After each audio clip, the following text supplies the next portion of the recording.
dugu mugan ninnu b'o kɔnɔ san fila in an n'u bɛ baara kɛ Diyala dugu b'u olu dugu in de la Diyala ye urkaki dugu ye tɔn saba minnu n'u tɛgɛ di ɲɔgɔn ma ka radio rural sigi o ye urkak ordik ani jamajigi olu tɔn ninnu ye dugu de sugandi an bɛ baara kɛ n'olu dugu ninnu ye Diyala bɔ o dugu kɔnɔ an ka baara fanba a bɛ boli musow ani denmisɛnw kan hakili jiginna an ka jamana a ye taabolo kura ta san 1991 an donna bɛɛ fanga na n'an ko démocratie ko caman yɛlɛmana mais ko caman yɛlɛmana nka a bɛ ko ɲinan kɛra denmisɛnw ani musow ko donc musow ni denmisɛnw du jɔyɔrɔ ka bon jamana kɔnɔ ni ko jamana ka taa ɲɛ jamana se ka taa ɲɛ ni musow ni denmisɛnw t'a la donc an bɛ s'aw ma an bɛ baro kɛ n'aw ye san fila in kɔnɔ mɔgɔ sugandilen b'an bolo aw ka dugu ninnu kɔnɔ Musa Sisoko bɛɛ b'a dɔn ko Poker o y'an ka représentant dɔ ye ka fara an balimamuso Hawa Tarawele kan donc olu de baara in fanba b'olu de bolo Diyala dugu kɔnɔ bi an minnu nana an b'a an yɛrɛ fɔ aw ye ne min kuma bɛ n bolo ne tɔgɔ ko Mahamadu Sila n balimakɛ Bernard Tapi ne o ye Mahamadu Sidibe Bernard Tapi o b'a nɔfɛ Abdulwahab Traoré o y'an baarakɛɲɔgɔn dɔ ye an balimamuso dɔ b'an nɔfɛ n'o ye Marthe Dumbiya ye o ye animatrice ye ani Mahamadu So an ma duuru de sera aw fɛ mais an ni mɔgɔ minnu b'an bolo yan nɔ n'an yɛrɛ bolo b'u kan n'u y'an dɛmɛbagaw ye o y'an balimakɛ Musa Sisoko Poker ani an balimamuso Hawa Tarawele donc an bɛɛ lajɛlen de bɛ baara in kɛ an bɛ baro kɛ n'aw ye an ko n'i ye farafinna jate minɛ surtout tilebinyanfan jamanaw n'an ko Afrique de l'Ouest n'i y'a mɔgɔw sarida 100 denmisɛnw bɛ t'u jɔ ani musow ko 65 ɲɔgɔn na donc olu de ka ca ni jama fanba ye donc a bɛ ko olu dɛnna kɛrɛfɛ ɲinan kɛr'u kɔ donc an ka laɲini min ye mun ye ka musow hakili lajigi ka baro kɛ n'u ye k'u hakili lajigi u ka hakɛw kan u b'u ka hakɛw ɲini cogo min ani u b'u ka jɔyɔrɔ jɔ cogo min bɛɛ fanga kɔnɔna na bi an bɛna baro kɛ fɛn min kan o ye musow ni denmisɛnw politiki taa sira fɛ u jɔyɔrɔ mun ye u ka politiki ko an bɛna baro kɔ kan mais baro in tɛ da nin ma baro caman de bɛ yen an n'aw bɛ jɛ k'o labɛn n bɛna kuma di n balimamuso Marthe Dumbiya ma ani wula aw ma ni muso bɛ ko min na o ka di a ye tigɛrɛ fɔ aw yɛrɛ ye sa ne balakaw n'an tɛ jamana min kɔnɔ o man di n'an denw t'a la a man di mun de bɛ o kɔ bilen o kama a ka kan an ka an jɔyɔrɔ dɔn a ka kan an fana ka an da don kow la ni n ko kow politiki nasira b'o la faso jɔliw fɛn camanba de bɛ o la an musow jɔyɔrɔ ka bon ni an ye an ka jamana politiki ta k'a lajɛ politiki mɔgɔw bɛ banban an musow ni an denw de kan tiɲɛ tɛ an bɛ bɔ u ye an bɛ jama labɔ u bɛ gagner nka n'u sigira dun jɔnni bɛ se ka dɔɔni fɔ an ye fɔlɔ bɛɛ fanga yɛrɛ yala mun de don dɔ bɛ se ka dɔ fɔ an ye o kan wa yani an ka don an musow jɔyɔrɔ ye fɛn min ye ani an bɛ se ka nin yɔrɔ min sɔrɔ an ka jamana cakɛdaw la ani politiki nasira fɛ jɔyɔrɔ kow la. Ne tɔgɔ Seba Jalo dugutigi denkɛ de ye i y'a faamu bon ne bɛ se ka min fɔ décentralisation kan an ka commune kɔnɔ anw ninnu minnu filɛ anw de b'a f'u ye élection dɔn a ye bɔ aw ka voter karisa y'a ka ɲi u b'a to an t'a la u cɛ de y'a ɲɛ u b'a to a la u taa voter mais an ye min ye sisan musow u ka gɛlɛya bɛ yɔrɔ jumɛn parce que ni i ye démocratie an ka musow tun bɛ fɔlɔ u bɛ jama labɔ mɔgɔw bɛ taa vote mais n'a sera place ko yɔrɔ la parce que a fɔra ko ka zar kɛ ka musow ka hakɛ d'u ma ni cɛ fila taara muso kelen ka taa mais an y'a ye an ka muso minnu ye kɛlɛ kɛ politique ko la yan depuis Adama Kadi fo ka tiɲɛ fo ka n'a bila sisan o fanga in kɔnɔ an ka muso minnu y'a kɛlɛ kɛ olu bilala kɛrɛfɛ an tɛ se k'a fɔ karisa ye dunan ye ou bien nin de don mais o tɛ mais mɔgɔ min i n'a jɛra ka wara faga ne y'i jɔ k'o golo kan k'o la siran donc u bɛ siran quoi o de y'an balimamuso ninnu na siran il faut que aw bɛ nin formation minnu kɛ nin ka caya u ka sigi u k'a dɔn u man kan ka tugu mɔgɔ kɔ tan quoi i k'i ka hakɛ ɲini ka dugu a bɛ se ka développer non seulement i ka commune bɛ développer e kama i ka dugu fana bɛ se ka développer e kama quoi n b'o de fɔ fɔlɔ. o diyara an ye kosɛbɛ ayiwa i bɛna dɔ fara a kan. a ye kuma bɛɛ fɔ mais a ye baro datigɛ de an bɛ na d'a kɔnɔ musow ni denmisɛnw an y'o de fɔ politique mɔgɔw mana wuli u b'aw de ɲini k'aw fara ɲɔgɔn kan aw de bɛ taa kalafiliw ye bon ɲinɛ kelen b'aw kɔ hali minnu daminɛ na a y'a fɔ cogo min daminɛ na minnu ye se sɔrɔ ka place sɔrɔ partout la sisan olu dɛnna kɛrɛfɛ musow dɔw dɛnna kɛrɛfɛ sisan aw yɛrɛ bolo a kan ka sira kura jumɛn ta walasa aw fana ka ye jalatigɛ yɔrɔw la n'an ko ma nanzarakan na ko instance de décision jalatigɛ yɔrɔ instance de décision fɔlɔ ye an ka tɔnbaw musow ni denmisɛnw u jɔyɔrɔ ye mun ye u bɛ se ka bɔ sira jumɛn fɛ walasa ka jɔyɔrɔ sɔrɔ kabini an ka dugu kɔnɔ tɔnw ka na an ka mairie la ka taa fɔ sanfɛ sira dɔw bɛ yen a kan ka bɔ o fɛ kunun u tun b'a fara ɲɔgɔn kan a yɛrɛ b'a dɔn a bɛ vote ye bi aw yɛrɛ hakilina ye mun ye a bɛ se ka fɛɛrɛ jumɛn kɛ tigɛ aw fana n'a bɛ se ka se sɔrɔ aw fana n'a bɛ se ka ye ɲaman ninnu na. ayiwa ne balakaw a ye faamuyali sɔrɔ kɔni faamuyali sɔrɔla wa ni a y'aw man kun a tiɲɛ na ne yɛrɛ bɛ n sigi dɛ ne nisɔndiyalenba ye aw ye ko aw bɔra ka caya ko ɲumanba. diyala ka sɔrɔ sisan démocratie nana cogo min na an b'a ɲini musow bolo an musow kɛ sɛgɛnna an tɔɔrɔ la an denw sɛgɛnna ɲani na ni politiki mɔgɔw wulila ka na k'a fɔ an k'u dɛmɛ vote la an bɛ bɔ ka caya n'an bɔra ka caya n'u ye place sɔrɔ bon u b'an kɛ bolokɔfɛ mɔgɔw ye est ce que o ka kan an musow n'an denw bolo an b'o de ɲini aw bolo aw bɛ se k'an jaabi o kuma ninnu na bon ani an denw bɛ tɔɔrɔ la u bɛ taga ji kan u bɛ sɛgɛnɛ o yɔrɔw dɔrɔn de don aw bɛ wuli aw bɛ dɔɔni fɔ an ye an ka mɔgɔw ye o dɔrɔn de don. ne tɔgɔ Luntani Jakite Diyala ka sɔn aw ɲuman nana ala ka segin n'aw ɲuman ye aw nana hɛrɛ la ala ka kɛ hɛrɛ ye mais an mɛnna politiki mɔgɔw dɛmɛli de la anw ma se ka lɔyɔrɔ foyi de sɔrɔ a la anw n'i tɔɔrɔ la minayɔrɔ t'anw yɛrɛ bolo a t'an denw bolo an denw bɛ baara ɲini u t'a sɔrɔ u bɛ tagama sira kan u bɛ ka sa kɔgɔji la ka sa kɔgɔji la an t'u kɛcogo si lɔ a la politiki mɔgɔw dun b'an bara su ni tile vraiment an dun bɛ wuli k'u dɛmɛ cogo bɛɛ la an yɛrɛ kɔni an ma se ka minayɔrɔ foyi sɔrɔ a la mais n'an y'a sɔrɔ ni mɔgɔ min y'a sen ta ka s'an ma an ka laɲini ye min ye an b'o f'aw ye n'an y'a sɔrɔ o de don n'an m'a sɔrɔ fana o de don an kɔni n'an cɛw y'i lo yɔrɔ o yɔrɔ an fana b'a lo ye n'an denw taara parti o parti fɛ an bɛ taga o dɛmɛ mais an sɛgɛnna parti dɛmɛ na de an ye parti dɛmɛ f'an sɛgɛnna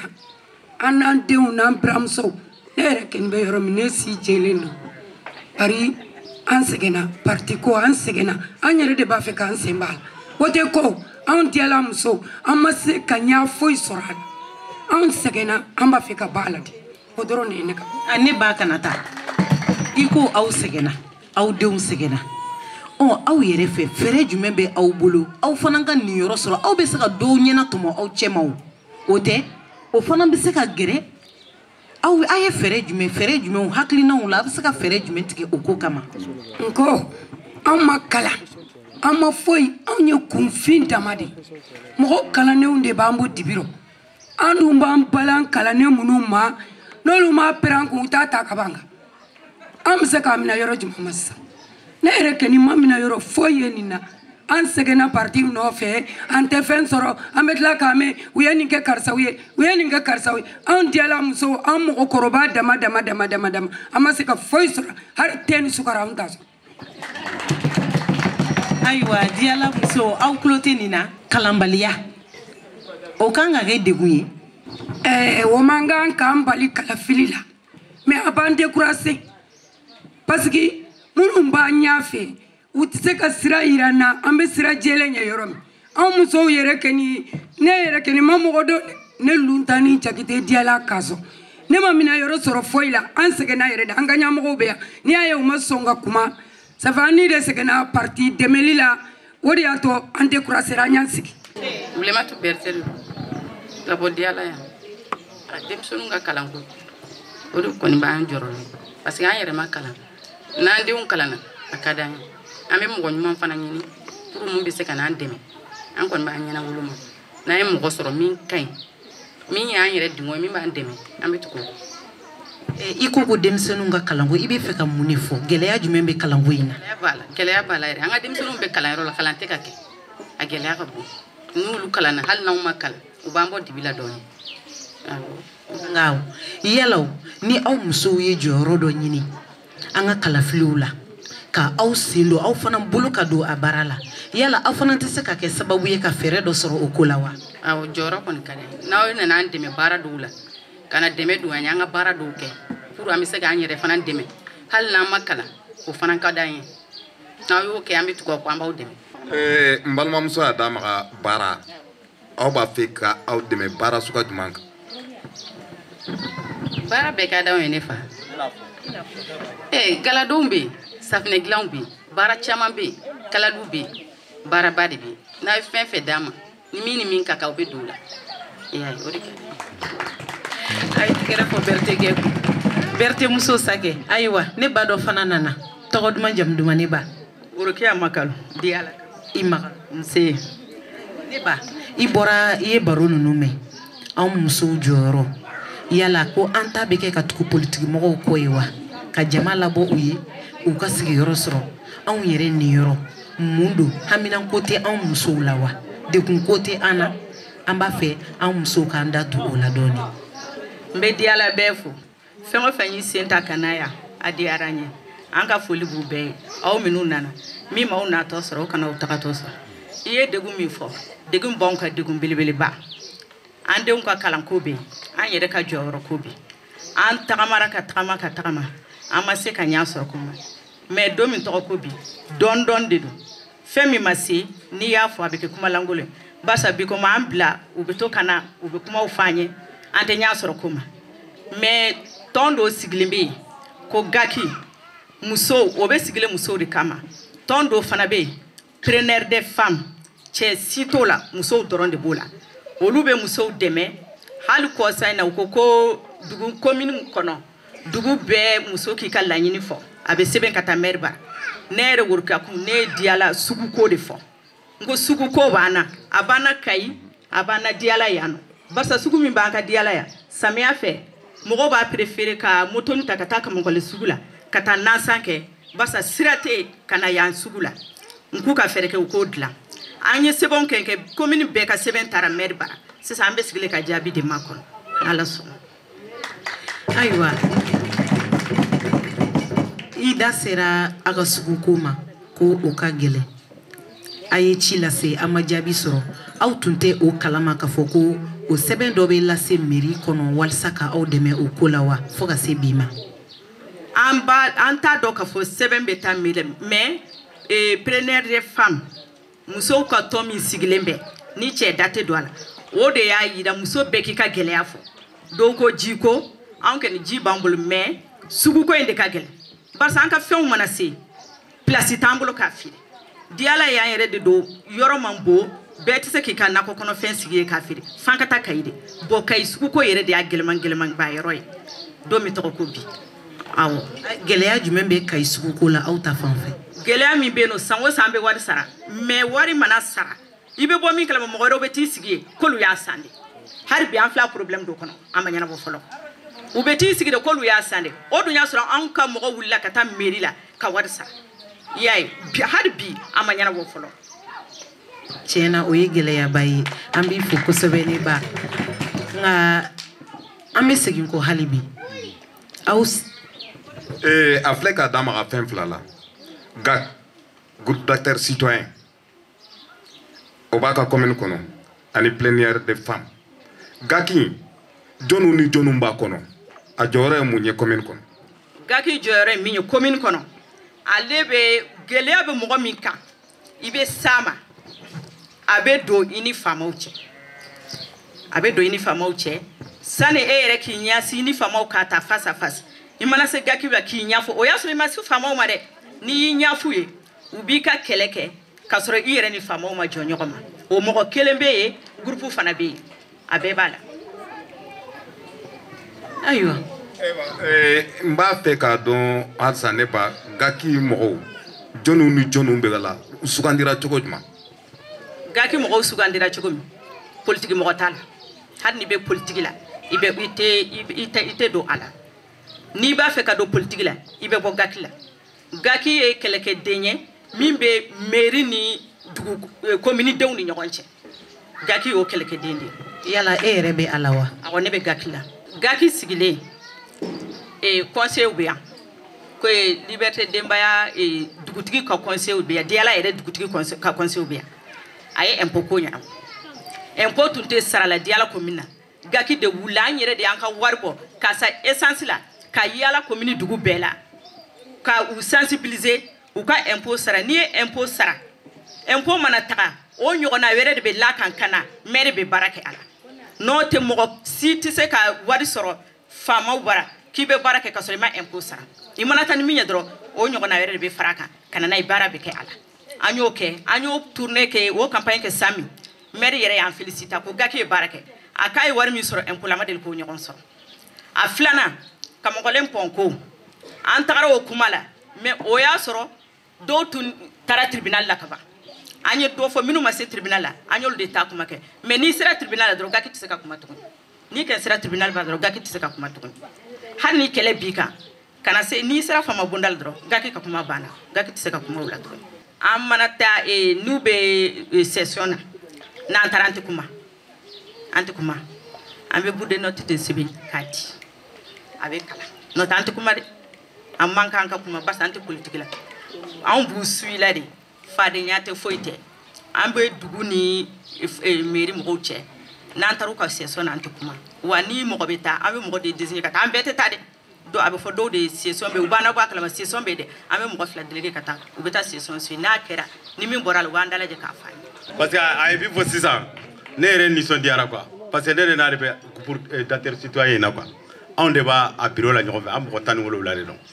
bon e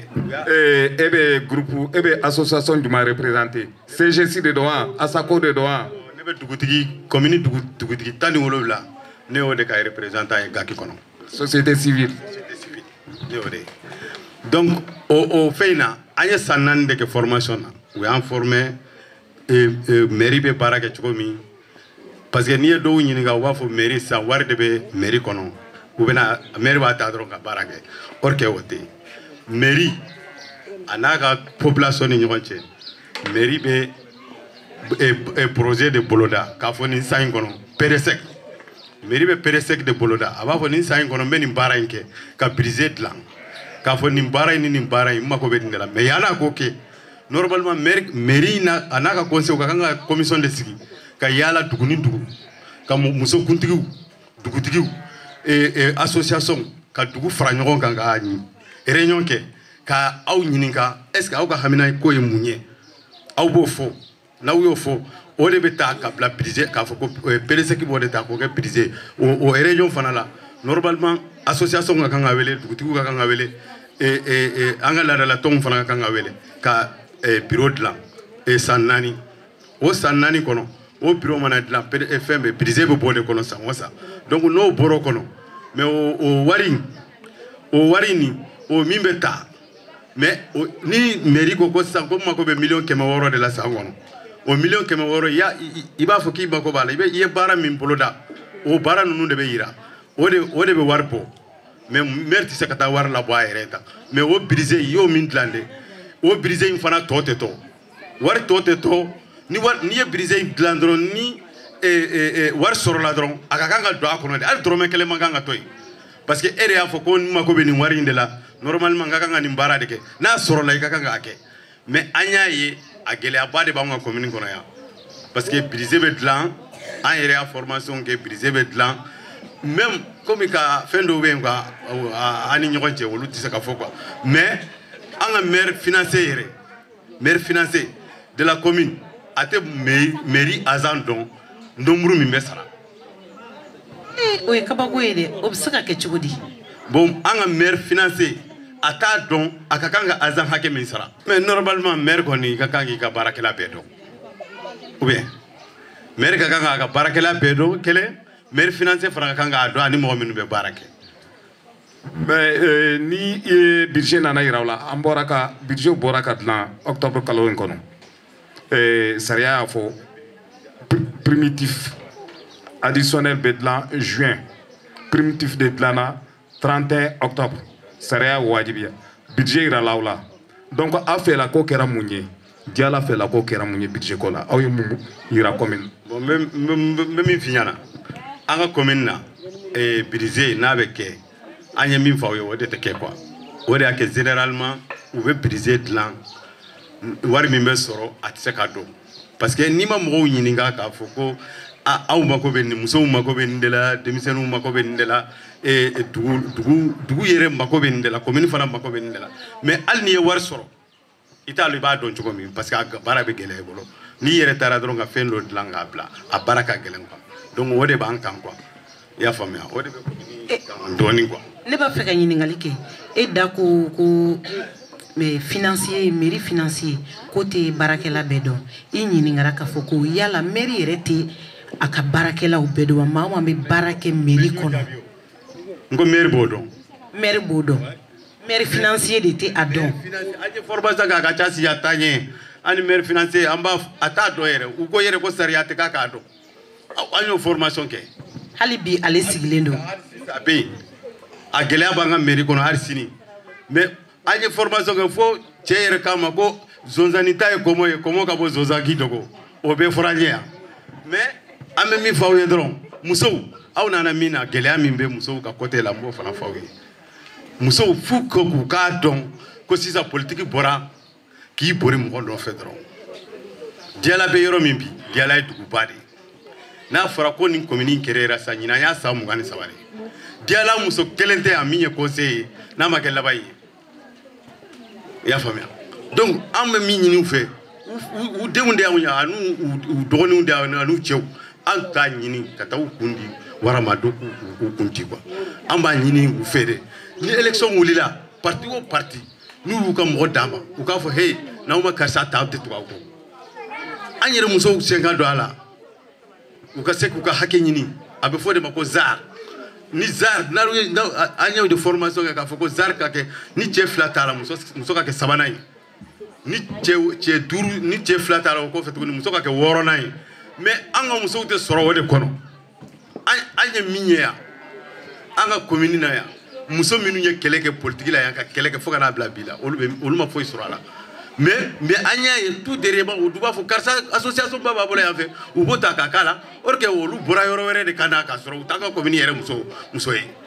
donc o gɛlɛya de b'an ka musow kan quoi. mais yala aw yɛrɛ minnu ye cɛw ye aw b'a dɔn gɛlɛya bɛ aw ka musow kan aw ka musow bɛ kule la don o don aw ye fɛɛrɛ jumɛn tigɛ o fana sen ka don a bɛ i b'a fɔ e bɛ dɔɔnin dɔn politiki in na sira la o ani a bɛ i b'a fɔ fana aw fana de b'aw musow ni aw denw nabɔ ka taa voter o tɛ aw ye fɛɛrɛ jumɛn tigɛ aw musow ta kana kɛ ka taa bɔ ka voter mɔgɔ wɛrɛ ye nka u bɛ se ka mun de kɛ u fana ka jɔyɔrɔ sɔrɔ. an y'o de f'u ye anw fana tun tɛ zar ko in dɔn formation de y'a kɛ. e y'o dɔn wagati jumɛn. dɔn k'a sɔrɔ élection in passera élection passée mais élection don min tɛmɛna an ye zar kɛ mais anw ka o zar la a kɛlen muso 2 o donna anw ka fɛn na mais hali bi Diala bɛ yɔrɔ min Diala muso de ka kan ka caya mairie kɔnɔ ka tɛmɛ dugu wɛrɛ mɔgɔ kan parce que an ka population ka ca nin bɛɛ ye o de dɔn quoi. ko yala plénière des femmes o min sigira aw ka dugu kɔnɔ yan a sigi wagati ni sisan cɛ musow ye jɔyɔrɔ sɔrɔ wa. ayi a sigi wagati ni sisan cɛ élection ma kɛ fɔlɔ mais n'ala sɔnna tuuru wɛrɛ ni élection kɛra an tɛ don cɛ si ka parti la an yɛrɛ de b'an ka parti créer. an b'a fɛ k'o de mɛn aw yɛrɛ ka dɔ créer aw fana ka jɔyɔrɔ sɔrɔ. awɔ an yɛrɛ de b'an ka maire yira k'an ka conseil bɛɛ yira an tɛ don mɔgɔ si ka parti la. o kɔrɔ ko musow yɛrɛ bɛ don mairie kɔnɔ. tigɛrɛ fa aw yɛrɛ ye sa aw ma dɔn ko nin ka di non tiɲɛ yɛrɛ la liberté sisan i ko élection wɛrɛ aw yɛrɛ bɛ don aw tɛ voter cɛ si ye yala i bɛ se ka n'an ba ɲɔgɔn ye dɛ n'an y'an ba ɲɔgɔn ye kɛ nin m'o fɔ mais n'an sɔnna ɲɔgɔn ye an tɛ don mɔgɔ si ka parti la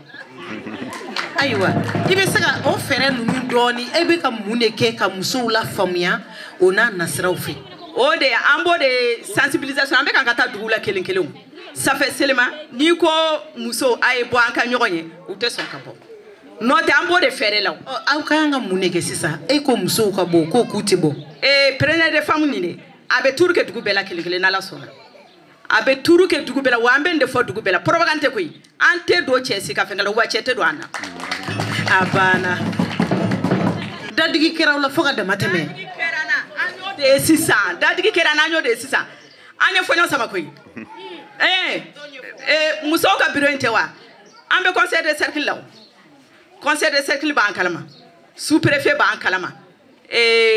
maire b'an kalama hali gouverneur a b'an kalama a b'an ka tɔn kalama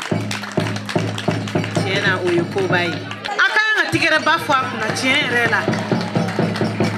ale n'a ɲɔgɔnnaw bɛ caya yɔrɔ o yɔrɔ ɲɛta bɛ kɛ o yɔrɔ la o kama hali k'a dan ale kelen ma aw bɛɛ ka kan ka se ka dɔ fɔ yan bi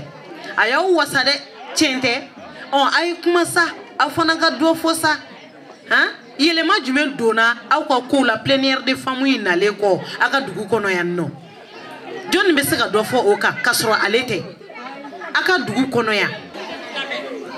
plénière de femme sigira a ma hali kalo joli bɔ fɔlɔ seulement an sigira dɔrɔn hamina min banna fɔlɔ an ko musow ka gɛlɛya an yɛrɛw de b'o ɲɛɲini na ka sɔrɔ an ma bɛɛ fara ɲɔgɔn kan comme déjà ne ye diyala ta dɔn a fanba ye sugu ko ye o de y'a to ne ye sugu di mais fɛn wɛrɛw bɛ diyala o min bɛ gɛlɛya min bɛ musow kan dɛ ni an ka tɔnw nana tuma min u bɛ sɔrɔ k'olu ɲɛfɔ a faamuna diyala muso a sigilen aw yɛrɛ bolo fɛɛrɛ jumɛn b'aw bolo n'a haminako bɛ se ka ta mairie bolo fɛɛrɛ jumɛn b'a bolo haminako caman b'aw la suguko y'a dɔ ye kalanko y'a dɔ ye donc aw b'o yira mairie la cogo jumɛn aw yɛrɛ fɛɛrɛ jumɛn b'a bolo fɛɛrɛ mun kɛ b'an bolo k'a yira mairie la musow an ka bɔ ka caya ka taa an ka ko fɔ mairie la pour que an bɛ se ka jɔyɔrɔba sɔrɔ o de kɛ ka d'an ye fɔ ko n'a fɔra musow ka bɔ lajɛ la ko musow tɛ bɔ aw hakilina ye jumɛn ye o la aw ka tila ka dɔ fɔ o la jama cɛ ni muso assalamu alaikum an b'aw fɔ aw nana hɛrɛ la ala k'aw sigi hɛrɛ la an jɛra hɛrɛ la yarabi ala ka kɛ hɛrɛ ye an jɛra kun min na ala ka laɲiniw sabati diyala musow bɛ wute ne tɔgɔ Mamina Jakite ka bɔ diyala kan diyala muso bɛ wute dɛ diyala muso bɛ bɔ worokiya makalu kelen min filɛ jɔlen an wotera worokiya ye wote san fɔlɔ diyala muso bɛɛ wotera worokiya ale de gagnera filɛ a ma don mairie kɔnɔ muso si ma don cɛw de sigira o kɔfɛ duguba ka muso a tɔgɔ bɔra n kɔnɔ Binta Sara diyala muso wotera o sigira commune bɛɛ wotera u sigira u y'a di cɛw de ma an ma foyi sɔrɔ mairie kɔnɔ hali kelen hali an ka sugu 6000 n'an ma wari fara ɲɔgɔn kan u t'a di nin seba filɛ a ye san 1 sara an ye jibi ye san 1 sara an ye san o san diyala muso de bɛ 50 20 fara ɲɔgɔn kan ka taa sugu sara an bɛ ka woto u ye nka hali sugu u se k'a ɲini k'an d'a ma o bɛ se k'a ɲɛ hali dɔrɔmɛ 1 diyala muso ma bɔ a la assalamu ne bɛ kuma o kan n'i ye hadamaden a bɛ fɔ k'a ye bɔ i ka girin ka bɔ i b'a sɔrɔ i ye fɔlɔ min kɛ i ye lɔyɔrɔ sɔrɔ o la i ye nafa sɔrɔ o la a ye bɔ don o don i ni ko tɛ bɔ a ye bɔ don o don i ni ko tɛ ne bɛ taa ji de kɛ n ka nugu la n bɛ ji kɛ n ka jaba la ne bɛ se k'an ka baara bila ka na n sigi kuma lamɛn la a dɔ wɛrɛ tɛ n ye a safunɛ tɛ n ye a wari tɛ n ye n tɛ n ka kalan tɛ ɲɛbɔ n tɛ n ka baara tɛ ɲɛbɔ ne donna mairie kɔnɔ a ka ca san 20 ni kɔ ye ne bɛ wote la mɔgɔ kelenw nɔfɛ nka ne den ye bac sɔrɔ yan ka kɛ fɛn bɛɛ place a ma sɔrɔ mairie kɔnɔ ne yɛrɛ ma place sɔrɔ u ma foyi sɔrɔ an se k'an ka baara bila ka na n sigi kuma lankolon lamɛn na o de diyala muso tɔɔrɔ ani fɛn bɛ ban ne ba kana taa a filɛ nin ye a fɔra de ko tiɲɛ don politiki mɔgɔw bɛ na u b'aw labɔ u bɛ fɛn caman fɔ aw ye aw sɛgɛnna o la o tɛ i tɛ bɔ tuguni ka n'i sigi k'i ci bila o kama sisan t'a to ye dɛ ɲininkali de bɛ sisan politiki mɔgɔw olu ye dadigi kɛ aw la nka aw bɛ wele sisan aw ka jɛ aw yɛrɛ ka fɛɛrɛ ɲini dɔ kɛra politiki t'a la aw yɛrɛ bɛ fɛɛrɛ jumɛn sɔrɔ aw fana sen ka don aw fana ka jɔyɔrɔ ɲɛnama sɔrɔ hali bi kɛlɛ ye fɛn dɔ ye kɛ tile kelen ko tɛ koyi i b'a kɛ de f'i ka se sɔrɔ fɛɛrɛ jumɛn bɛ aw bolo la ka bɔ aw ka kuma kan o kuma ɲɔgɔnyaw kɛ iyo sa an muso an bɛ segin an kɔ parce que n'i ko k'i b'i kɔ filɛ i tɛ ɲɛtaga sɔrɔ an bɛ tɛmɛ kɔ filɛ kan nka ne b'a ɲini Worokiya fɛ ale mun y'a ɲɛ ye Worokiya ye nin politiki tagama mun kɛ sisan ni Worokiya tun ye diyala muso bɛɛ lasigi k'an ladon a la sabu an tɛ kundi in kɔnɔ parce que an b'a dɔn kɔrɔlen minnu tɛmɛna kura de bɛ nali a Worokiya n'a taara yɔrɔ o yɔrɔ hali n'u ko n kɔ an mago b'a la k'an sigi k'a fɔ an ye farafin de y'anw ye an ma kalan tɛ fɛn dɔn nka i mana min sigi k'a fɔ an ye an b'o de dɔn n'i m'an sigi dɔrɔn an b'a fɔ i bɛ k'an janfa de an ka laɲini o n'an kɛnɛ b'a fɛ an ka sigi a mana fɛn o fɛn mana fɔ a k'a fɔ diyala muso an bɛɛ ka bɔ a kalama an ka jɛ ka baara kɛ an k'an bolo di ɲɔgɔn ma dugu ala k'a yiriwa an k'an bolo di ɲɔgɔn denmisɛnninw bɛ taga cogo min an k'o kɛ an ka tɛmɛ kɔrɔlen an ka taga ɲɛ bato kɔrɔlen an ka tɛmɛ o la ala ka laɲiniw sabati dugu in ala k'a basigi ala ka garijɛgɛ ɲuman d'an ma jamana in kɛlɛ min bɛ ala k'a ban ala ka ɲɛmɔgɔ ɲuman d'an ma min hakili bɛ denmisɛnninw kun min hakili b'an kun min b'an ka dugu kɔrɔta k'a yiriwa aw yɛrɛ ala ka sija ni kɛnɛya d'an ma k'aw bolo min a ka baara la sira ayiwa a da sera yɔrɔ dɔ ma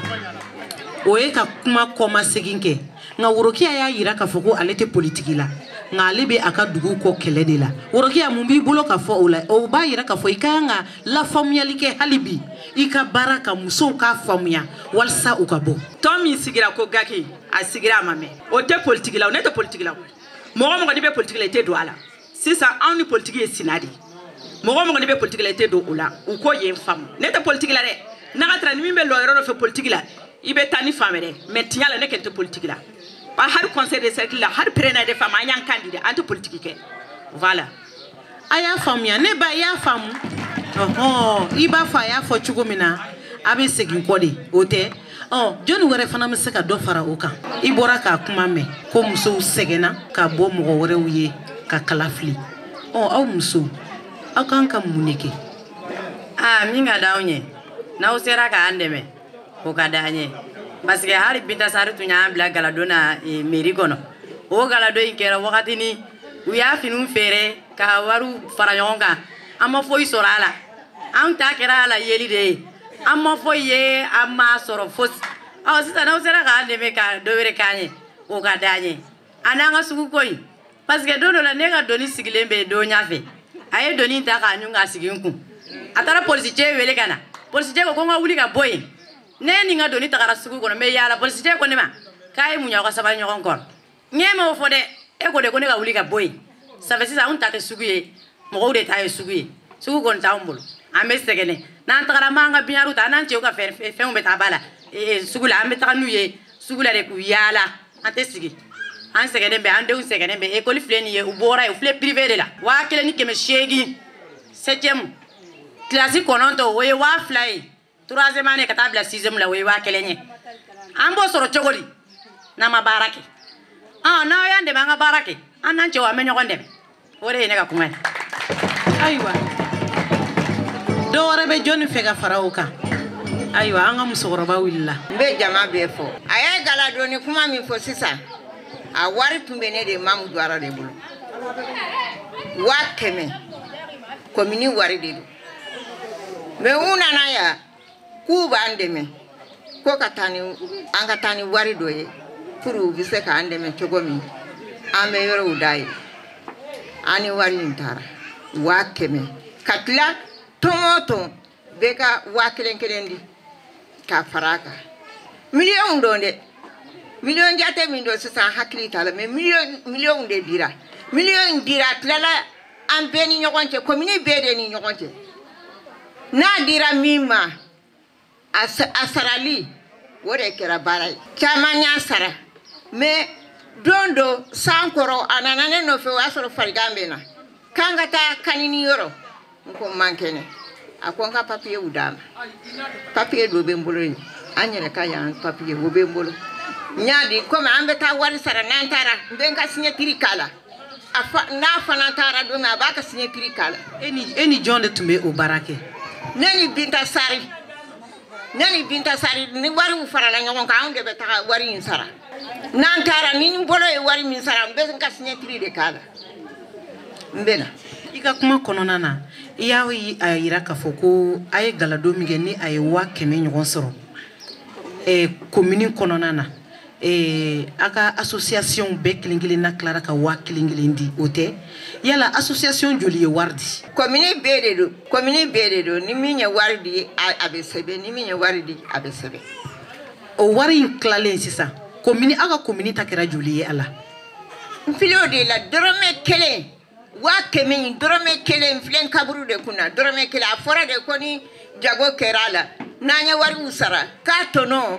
ani 1000 de bɛ fara ɲɔgɔn kan an b'a tila commune la mais an filɛ yɔrɔ min na dɔrɔmɛ 1 a mana Ewa an b'aw fo a kana miiri k'a fɔ an bɛ fɛn bɛɛ dɔn an ka dɔnniya ye fitinin de ye dɔnniya belebele bɛ aw de bɔlɔ an fɔlɔ de ye nin ye ni Ala sɔnn'a ma a tɛna k'an laban ye an fana b'an jija gɛlɛya bɛ musow ni denmisɛnw kan diya la an kɔni ye kuma carinbaw de ye anw ye presse de ye an bɛ kuma lase a seyɔrɔ la gɛlɛya in ni Ala sɔnna fura bɛ sɔrɔ a dɔw la hali n'a ma sɔrɔ a bɛɛ la an b'a fɔ ka waleɲuman don an b'a fɔ a ma an bɛna bi ta an b'a kuncɛ yan Ala k'an bɛn a ɲɔgɔnna wɛrɛ ma